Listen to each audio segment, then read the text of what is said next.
بسم الله الرحمن الرحيم. اللهم صل وسلم وبارك على سيدنا محمد. ازيكم عاملين ايه؟ ده مطبخي.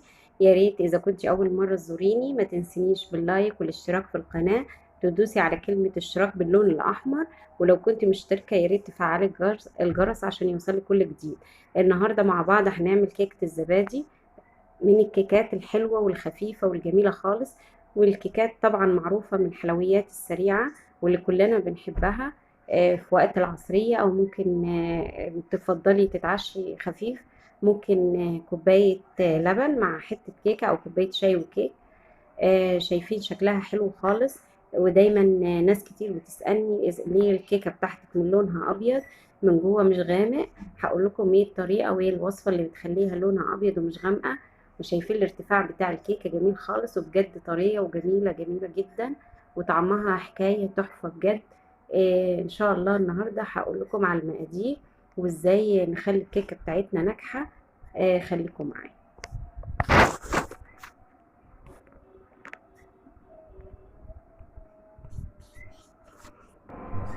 بعد كده هنبتدي من مقادير الكيكة. هنا معانا 6 بيضات بدرجة حرارة الغرفة، وكيك شيف كيس واحد، واتنين فانيليا، وبشر بشر ليمونة واحدة. وهنا معانا علبتين زبادي، و4 كوبايات دقيق. دقيق متعدد الاستخدامات، او ممكن دقيق بتاع الحلويات. وكوباية سكر، وكوباية زيت بزبدة، او ممكن تعملي كوباية الزبدة لوحديها، او كوباية زيت لوحديها على حسب الموجود عندك. بعد كده هنبتدي خطوات الكيك مع بعض. هنا بنكسر 6 بيضات وبنحطها في البولة.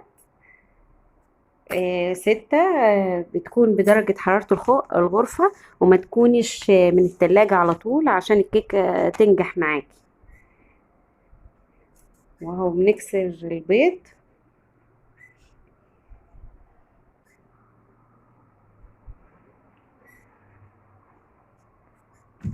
بعد كده بنحط كيسين فانيليا، ممكن الأكياس أو ممكن الفانيليا السايلة على حسب ما انت بتحبي.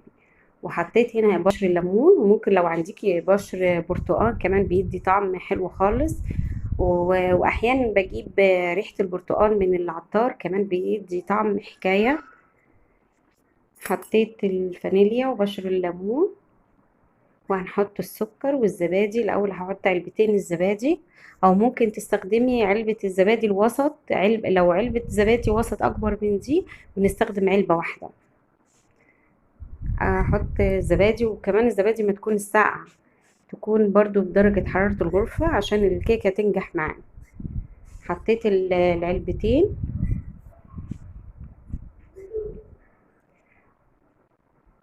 بعد كده بنحط الزيت. حطينا السكر الأول وبعد كده بنحط الزيت. كوباية زيت بالزبدة، كوباية واحدة. والسكر لازم يكون سكر أبيض، ما يكونش من سكر التومين الغامق عشان الكيكة تكون بيضة.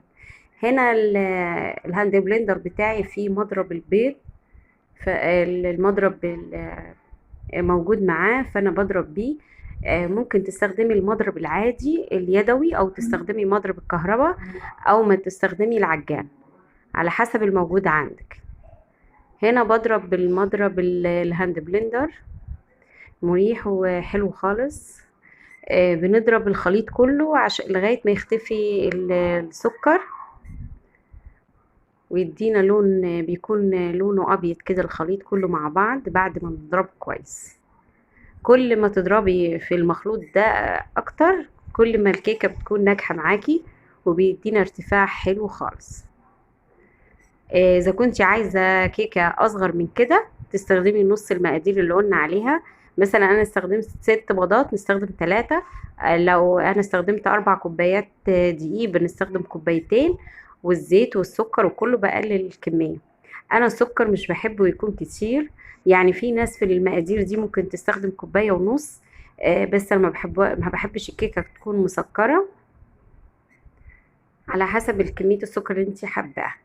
بعد كده شايفين لون الخليط بقي ابيض، لاني ضربت كتير في الخليط. بعد كده ببتدي اضيف الدقيق. حطيت كوبايه، ما بحطش الدقيق مره واحده، حطيت كوبايه وبقلب كويس. بنقلب، خلي بالك في اتجاه واحد عشان الهواء اللي دخل الخليط ما يطلعش بره تاني، عشان الهواء ده هو اللي بيساعد في ارتفاع الكيك.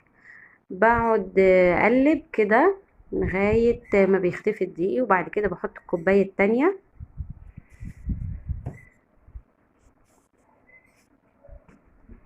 ونقلب كويس. خلي بالك ان الدقيق بينزل لتحت، لازم اقلب كويس خالص عشان لما بتيجي تحطي الخليط ده في الصينيه بتاعه الكيك ما يكونش فيه دقيق، ما تقلبش كويس.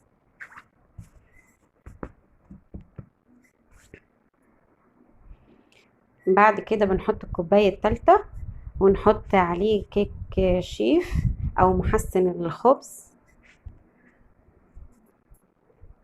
انا بفضله عن البيكنج باودر العادي لان بيكون حلو في الكيكه وبيخليها ترتفع حلو. دايما بستخدمه، فدايما بيديني نتيجه حلوه.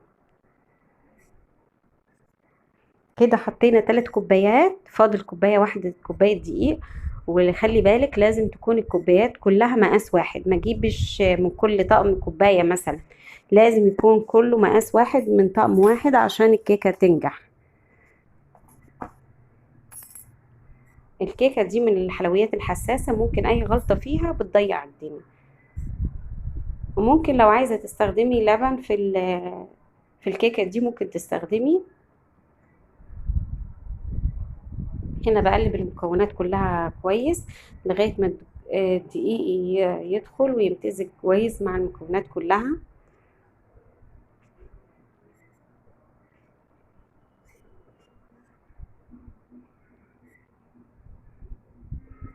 لغاية ما بنقلبه كويس الدقيق والمكونات، بيدينا القوام الحلو بتاع الكيك، هتشوفوه في الآخر.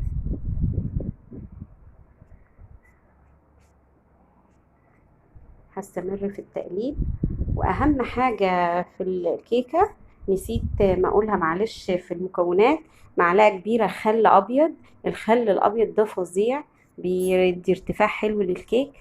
وبعدين ان شاء الله هقول لكم على الكيكة بدون البيض، بنستخدم فيها الخل الابيض بس، هو اللي بيخلي الكيكة ترتفع. هنا حطيت معلقة خل ابيض وبستمر في التقليب. بنقلب كويس عشان الخل يدخل في الكيكة كلها. الخل ده حكاية بجد في الكيكة. بعد كده بجهز الصينية اللي هحط فيها الكيكة، بدهنها بالزبدة او ادهنها بالزيت، بس انا بفضل الزبدة عشان ريحة الزيت ما تبانش كويس، ما تبانش في الكيكة. كده انا دهنت الصينية كويس، سيحت الزبدة ودهنت بيها الصينية كويس. وبعد كده برش عليها الدقيق. اذا كان عندك ورق زبدة تفرشيه في الصينية. انا هنا ما عنديش بصراحة، فدهنت الصينية بالزبدة ورشيت عليها الدقيق. واي دقيق زيادة بنطلعه عشان ما يبانش في الكيكة بعد ما تستوي. هنا ابتديت ارش في الدقيق اهو، بس الرش الدقيق كويس عشان الكيكة ما تلزقش في الصينية. هنا بوزع الدقيق. انا هنا استخدمت الصينية الوسط، بجد معرفش مقاسها كام، بس هي الوسط في الطقم. بعد كده ابتديت احط الكيكة او عجينة الكيكة في الصينية. شايفين القوام بتاع الكيكة اهو، لازم الكيكة تكون بالقوام ده. بعد ما حطيتها ببتدي اسويها في الصينية. بخبط الصينية على الترابيزة كده وبتتساوى معانا. شايفين اهو، بوزع الكيكة على الصينية.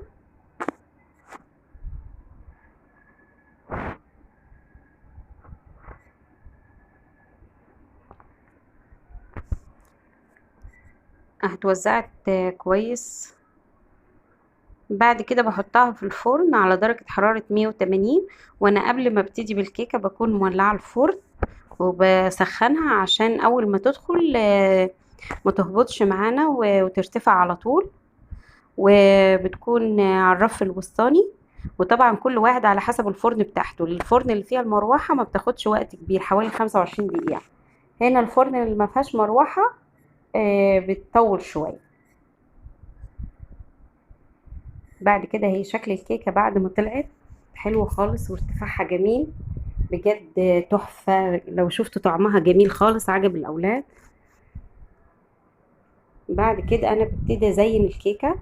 طبعا التزيين ده على حسب ما انت حابة، يعني ممكن تخليها كده بنفس الشكل. ممكن أنا هنا دهنتها بالعسل أبيض. ممكن انت لو ما عندكيش عسل أبيض تحطي مربى تدهنيها خفيف كده. دهين خفيف، دهنة خفيفة كده عشان يلزق فيها جوز الهند. انت مش حابة تزينيها عادي اي حاجة، انا بس تغيير كده وشكل بديها شكل حلو. دهنتها بالعسل الابيض. وبعد كده بجيب الزبيب الجوز الهند برشها عليه.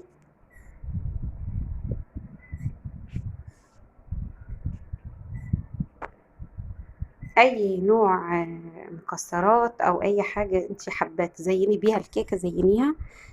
ده شيء اختياري على حسب ما انت حابة. في ناس ما بتحبش جوز الهند، بلاش يعني تحطي جوز هند. ممكن سكر برضو سكر خشن تزيني بيه بعد ما ترش بعد ما تدهني الكيكة بالعسل الأبيض أو المربى. ممكن فرماسيل ألوان، ممكن فرماسيل البني. أي نوع انت حباه ممكن تدهني بيه أو تزوقي بيه أو تزيني بيه الكيكة.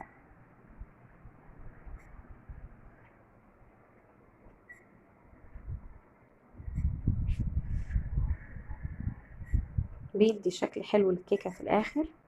والكيكة اللي بيكون لونها فاتح زي كده يعني لون ذهبي الحلو بتكون أحلى من الكيكة الغامقة. عشان كده ما بحبش الكيكة تكون غامقة.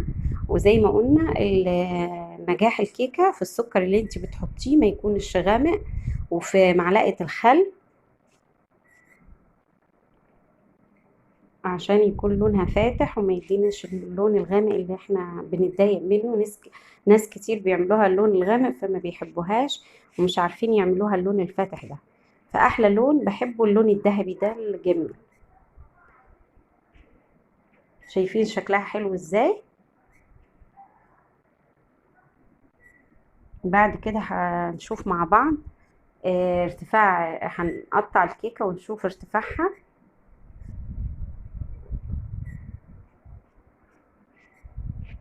ابتديت اقطع الكيكة.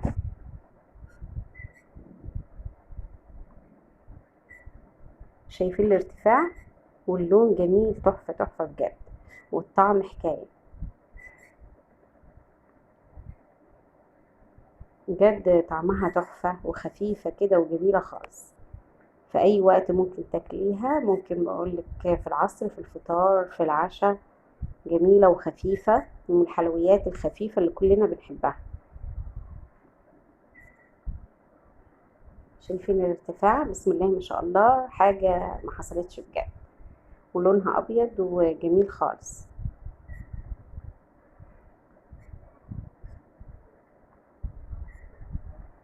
يا رب الوصفة تكون عجبتكم. وإذا عجبتكم الوصفة متنسيش باللايك والاشتراك في القناة. وإلى اللقاء في وصفة تانية في رعاية الله.